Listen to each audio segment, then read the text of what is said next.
The Charjan, ha mé chur fáilt ar a bhuaile an cruinniúin seo. Agus sé anad mór gás a bhí gaí anú. Get a hais cáras da chiad bliana, an bliana hearlaí, is lachal dodger. Han cúspar sin hás go má matlú, is a bhuaile cria an a seo. Friends, I'm honored to welcome you all as friends who share the values of our forebears. It's an honor for me to be chief of a society that has inspired me for years. It was such a surprise that I, as the society might tell you, thought long and hard about it. I thought of Professor Blackie, Mary McKellar, of the great names McBain, Mackay, Mackenzie, names that have lit my path over years. I would have to admit that the first time I heard of the Gaelic Society of Inverness was not in my schooling in Scotland, but as a student in Canada. When my professor of folklore said to me, "You're going to be a folklorist, I take it you've begun to read the transactions of the Gaelic Society of Inverness. I have all the volumes here except one. I want you to look for that when you go to Scotland next and let me know." That was maybe a daunting task, but it was something that filled me with inspiration. And so when asked to accept this honour, my hesitation initially was that I might walk in their shadow, until I woke up and I thought, no, I walk in their light. They have lit my path, and as such I would accept this with great feeling and honour indeed. There can be few people here who've been to Culloden for the first time. You remember that day when you realise Culloden wasn't just a date on our calendar. For myself, and I hope you don't mind if I'm a bit personal in this address, I remember the impact asking my grandfather, John Stewart, "Shenner, how long have our family lived in the north of Skye?" And alas, in English he replied, because Gaelic, in my generation, I was of those enlightened parents who thought that it wouldn't do us any good. He replied, "We've been here since Culloden. We were stewards of Appin." And he said no more. But I remember that feeling when I stood by the mass graves, not just of the stewards of Appin, but of every other fallen hero, and remembered how they attained those graves. But when we remember them, we need to remember too that it wasn't, and is not, a Scotland-England conflict. It wasn't a Highland-Lowland one, nor a Protestant-Catholic issue, as some might think. There were Protestants and Catholics on both sides, and many of the Jacobites were Episcopalians. It's not even a cause that can be claimed for clans. There were MacDonalds and MacLeods on both sides. Families split down the middle. Wives who raised Jacobite supporters behind the backs of their Hanoverian husbands. There were brothers fighting against brothers. The 45 is one of the most complex and misunderstood episodes of our history. An episode with far-reaching effects not only on the Highlands, on Scotland, on Britain, but on the world. We might for years, and people have for years, argue the finer points of the historical facts. But if we miss the emotional truth of this place and of this day, we've missed the point completely. And to search out that emotional truth, we must turn to the culture of those who served and those who fell. Virtually all the songs and the poems of the time are Gaelic. There's one Jacobite song in English of the time, that's Johnny Cope. Others have been written afterwards, but those of the time are all in Gaelic. There is, as far as we know, no song or poem in existence of an anti-Jacobite nature. That must speak volumes. So if we listen to the Gaelic poetry and songs of the time, the actual time, from the hearts and the minds of the men and women who were actually engaged when Blier Gàidhlig or fell on Lach o Lodger. Then we begin to understand.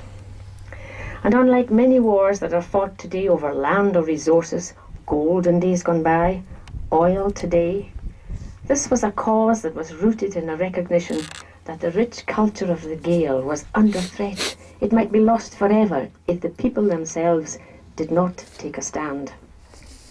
One completely unknown woman in Edinburgh, a Gael, addressed her husband, Alan. Elan, Elan, Satan cattle, han shaka garams and la classic, a green a lachkin, Satan hin, lochnem brechken, ho gora hi, ho goranan, ho gora hi, ri you, oh you, ho goranan. Elan duin gaf skyns bigeri, Chinal doch lein is keinig temor, be alla pavor for vinam bestjen, marigian e moinger heni, o gora man, o gora ri you, o hilu, o gora man. Brown-haired Alan, wake, rise, gather your clan, remember your need of them, for great Scotland will be under the sentence of doom unless her own people defend her. Composed in 1745 or maybe 6. How timeless this trumpet call. 268 years on, it's still true that great Scotland will be devoured if our own people don't take a stand. For our culture to flourish, we must take a stand. At the time, some of the bards knew the prince personally, such as Colonel John Stewart of Badenoch. He fought in the front line of battle and afterwards composed his song. Mochrach Gàidhlig, Rua Boyach, Gàidhlig George in Bias. Alas, the handsome red-haired Charles should be condemned by that monstrous lord, and this condemnation of our justice, our truth, is brought low to the very lowest. O God, if it be your will, set this kingdom on a course, for it has been taken away from us. Place the true and the rightful king over us while this generation lives. But of course that wasn't to happen. And at the end of the day, after the battle, when he saw the reality for himself, his last verse, and I think that although the words carry emotion with the tune, then I think that emotion can reach where it's supposed to reach. Mochrach von a corkilial, and a lion is legion o tau, gan histje, gan leintjen, gan alach ag hen ounds na tuin. Kuchapio yun jeskeli sat a brige gehelen a loin, or na wigs and tol hen yin is chachaneg at rebel di rain. Alas, the bright white bodies are lying on the moorland here, without coffins, without shrouds, without even a burial, but holes in the earth. Those that have survived are scattered, or they're packed up in ships, crushed together. Nobody could fail to be moved by what he described.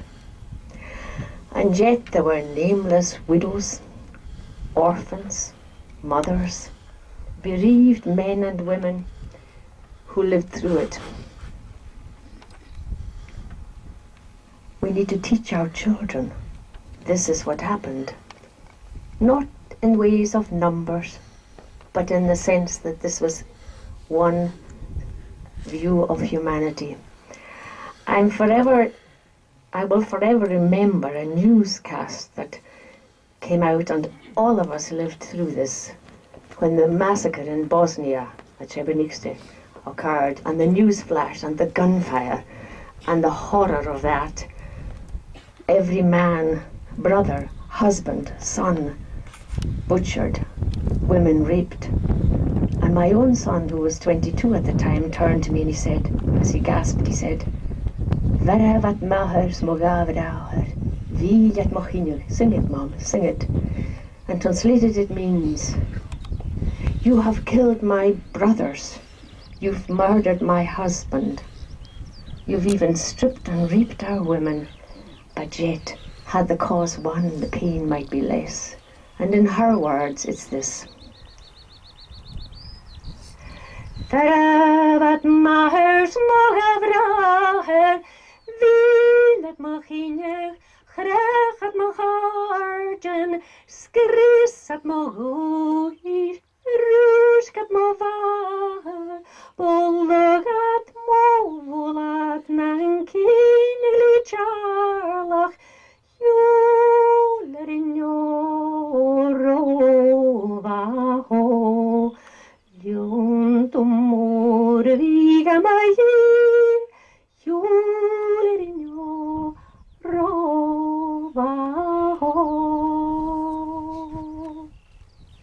But they were the first of generations to be affected by the aftermath. Yet, this is not a cue for us all to fall into that role of victim. Instead, we can turn it into a time of reflection on the impact of that time on our language, on our culture, on our values.